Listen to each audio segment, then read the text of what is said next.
welcome back to 300 Seconds. I'm now joined by Kelly Taylor, who is the VP of Growth for Jellyfish. Welcome. Lovely to be here. Thank you for joining us. Thank you for having me. So we are on day 3. How has your can been so far? It's been fun. It's been full on. Yeah. Apparently, depending on who you talk to, it's the hottest can in 15, 19, 24 years. So, as I said, not having aircon has been a bit of a challenge, but no, it's been really good. I wasn't here last year, so it's nice to be back. Yeah. Talk about the heat, being an Englishman, anything over about 21 degrees and I start to sweat. So this heat is... Oh God, I mean, look at me. I'm cleaner than anyone else here. So yeah. But at least everyone's in shorts, everyone's enjoying themselves. There's a number of people who said it almost feels that this is the year that everybody is back. You know, that the hangover from COVID has gone. I agree. And everyone is enjoying it, I would say. I think everyone's enjoying it. It feels far more relaxed this year, I think, just from an energy point of view. Yeah. It doesn't feel as, and it might be just because I'm here with a different agency, but it doesn't feel as frantic. Yeah. And I also think people are enjoying, just relaxing while they're here a bit more, which is really nice. Maybe it's testament to brand tech and their ability to create a wonderful space and make you feel relaxed. It is amazing to have a spot where you can bring everyone together. I mean, one of the best things about Cannes, especially as a global organisation, is it's that moment where you get to see your colleagues from other markets. That you just, not just in a little screen. So it's been a real joy to just spend time with colleagues in a more, more natural setting. Well, I say natural. It's nothing natural about it. It's the world's poshest away day, isn't it? World's poshest team building exercise. With all the rosé you need. And there is a lot of rosé. So today, talking about agency growth, obviously, is at the heart of what you do for a job. And I know obviously this is a different role for you at Brand Tech. But do you feel, as an organisation, the next 12 months of growth is going to take a slightly different path than the previous 12 months? So I've been in the role 6 months. So I'm very much spent this kind of first 3 months really learning what Brand Tech and Jellyfish in particular were all about. Coming from a traditional above-the-line agency, I've had to really pivot into understanding what digital first and AI-enabled creativity really means. And I think one of the most exciting things is that Brand Tech are leading the way in this in so many ways. It's not just, in how the application of AI, it's the creation of proprietary AI technology that they're doing, which is really fundamental to our growth strategy.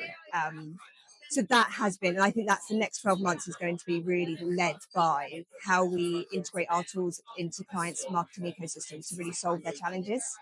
And that can be across multiple different capabilities and services, from data to SEO to creative to media. But all been pinned by that knowledge and that data, which is really exciting. I read an article from David Jones in The Times a couple of months ago, and what I felt was really refreshing is Brand Tech, and obviously Jellyfish within the group, has a real North Star as a mission. I think he said his mission is for Brand Tech to be the most advanced AI marketing organisation on the planet. Most groups don't have that, and it must be nice. All the constituent parts, you all know where you're going. You've all got a very kind of defined path. But what's really nice is that some people I think would say, "Oh well, it's all going to be AI, and there's going to be no human left in there." But the mission is very much humans and AI together. Creativity and creative thinking is still, especially for Jellyfish, which is an integrated agency, but that has a really solid creative part of our offer. The humans are so important still, and always will be. Some of our clients don't use AI. So it's amazing to have that direction, but also that understanding that we're not replacing our people. They are additive. The AI is adding to your capability. I mean, most of some of the biggest AI platform leaders still say creative thinking is going to be the differentiator going forward. Even more so with AI. So that's really exciting. What part of your, and it's probably of all the people I've asked this question, it's almost I think it's an easier one for you guys to answer. But what part of your agency model has had to evolve most to support your growth? I think there's been rapid change at Jellyfish at Brand Tech. And I think one of the things that we're really having to do is bring all of our agencies in the group closer together. Right. Which, I mean, no matter where you are, that comes with challenges, but it also comes with incredible opportunities. Yeah. So we're working on a really exciting new business opportunity right now, which is a Brand Tech opportunity. Right. Also, it's across multiple agencies, right? And we have a couple of clients already as well. And so Yeah. that coming together, I think, it's been the biggest. Yeah. Well, is currently the biggest shift that we're working on, and that will only get bigger and bigger as we start doing more of it. Yeah. Where do you see the most growth coming from at the moment? Is it organic growth? Is it those kind of land and expand, or is it the big pictures? It's a real mix at the moment. Yeah. I would say that I think historically, and we're seeing it still now, Jellyfish has always really excelled at bringing in clients in one capacity, and then those clients starting to grow across the whole agency. So whether they come in through media and end up doing creative, or they come in through creative and end up doing media, or data or SEO, as I said. So that's a real strength of the agency, and we've got clients that we've been working with for decades that are still with us, but even in a bigger capacity. One of our most successful clients we pitched for and won in 2023.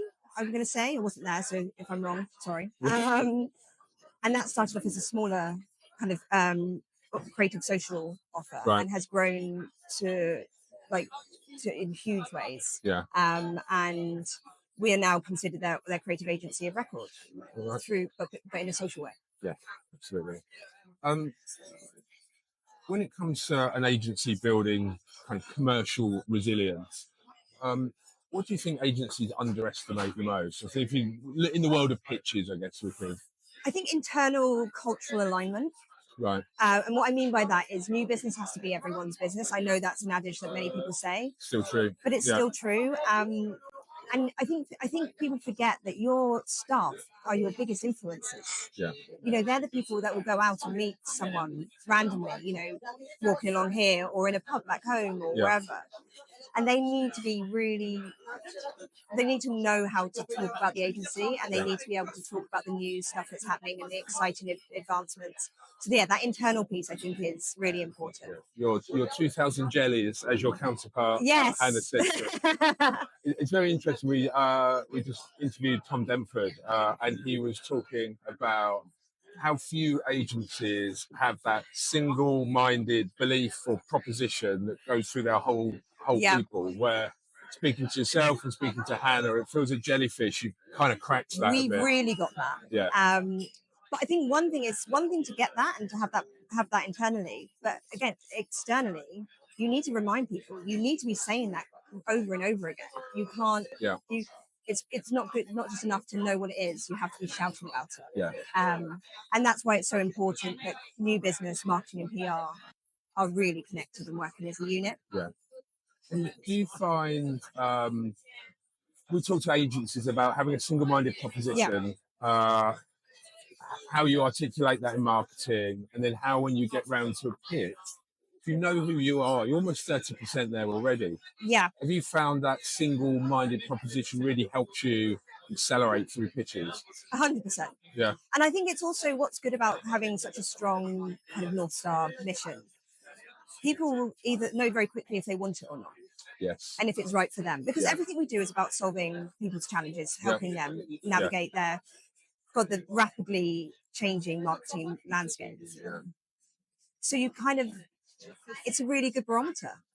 And no, I was going to say, I think it means that you don't waste time. No. And that's a really valuable thing for both client and agency. And I think for pitch consultants as well, when they know who you are, they're like, that pitch is right for them and that's not. Yeah. Whereas if they hadn't made that call, you may go for that pitch even though it's not right for you. Yeah. And you're just wasting your time. So. Yeah. And I think also we Jellyfish has historically been a performance marketing, media marketing business, and it still has a heritage there. Obviously, it's still a massive part of what we do. I don't think our creative capabilities are as well known. No. So I've very much spent the last 6 months driving kind of awareness around that. You're from a creative agency. I'm from a creative, I joined from a creative agency. So in helping, as you're saying, consultants and intermediaries be able to understand what that creative business is, as well as what the traditional kind of heritage side of business is. So you're 6 months in. Yep. What are you most excited about over the next 6 to 12 months? Wow, it's a big question. I think so. We've just found out we've won a lion.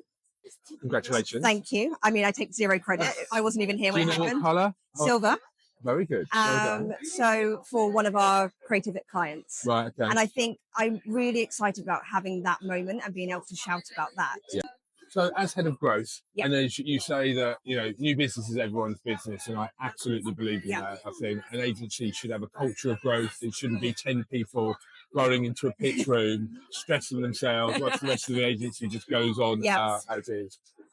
If you could embed one growth habit across the whole of your 2,000 jellies, 2,000, or even just in London, just in London. Yeah, what would you ask of them? I think I would ask them. I would ask them to come to us, like to use us more. Yeah. I think people in some organisations, growth can be quite a lonely role. Fortunately, at Jellyfish it's not like that. But you can often work and live and just exist in isolation until a pitch comes, and then you are that annoying person who taps someone on the shoulder and goes, "Sorry, your weekends are ruined for the next month." Not that I try not to let that happen. I would like. And I think it does happen at Jellyfish. I would love people to come to me more and go, I've got a thought, I've got a challenge, or what do you think about this? Yeah. Because we, as in growth, our job is to know what's happening internally and externally. Yeah. And I think that would be useful for I think we use the agency, but I think build relationships and make new business a bit more in part of everyone's day. As you said, that made me laugh. I used to say when I was in an agency, when we used to have phones, and the phone would ring and my name would pop up. And when people would look at it, it's like, I'm not phoning to say hello. I'm not phoning to do anything but say, I want something. I want it now. And you're probably not going to want to do it, but I'm going to say, please. So, yes, I know what you mean about, people will see you and run the other way sometimes, because when you talk to them, you just want something. Yeah. And I mean, sometimes it's exciting. Yes. I'd like to think most of the time it's always exciting, but it does come with, added pressure. They used to, at my previous agency, they used to refer to me as a desk bomber, because they would just see me come. Desk bomber. Right. They would just see me coming from across the office, and I would just plop myself on their desk and go, right. Oh God, what does she want? Thank you very much for your time. Absolute pleasure. Have you got anything you're looking forward to in Cannes? Well, going to celebrate the win. Absolutely. When's that? Is that Thursday night? Would that be? Or I don't know. I've literally just before we jumped into have this chat, I got someone whisper in my ear and tell me the news. So okay. And then tomorrow's Thursday, isn't it? Yes, it is. I think so. Lose track. I've lost track. Yeah. We're hosting an event here called. So Joe Wallace, who's our global ECD, runs an event series called Good Girls Eat Dinner, but we're doing it in Cannes. Good Girls Eat Breakfast. So we're having 100 or so brilliant people from across the industry here to join us for that. So I'm really looking forward to that. And last question for you: do you have any amusing anecdotes, war stories, anything amusing about either yourself or someone you've heard of that's happened in Cannes before? I couldn't say. Do you know what? I do have one. I have one very good story, and it's not mine. This is. It was a friend, was it? Yeah. No, I can say it's. It was Dan Cullenshute. So he is the ex-founder of Creature, which was an agency I worked at for 3.5, 4 years. Yeah. Brilliant agency. He before my time came to Cannes with his CCO Ben. Right. And they decided that it would be fun to stay on a boat. But they didn't have the yacht budget. They had a small boat budget. And Ben got seasick and spent the entire time unwell. No. Excellent. So advice, if you can't afford the big boat, just stay off. Just stay off. Well, enjoy your moment of fame. Enjoy the rest of the can. The team's fame, as I said, not my one. Well, do you know what? Bask in it. I will. I will revel. There's little glory in growth sometimes. So I will make sure the champagne keeps flowing to celebrate that amazing crew. Excellent. Thank you very much. Cheers. Bye.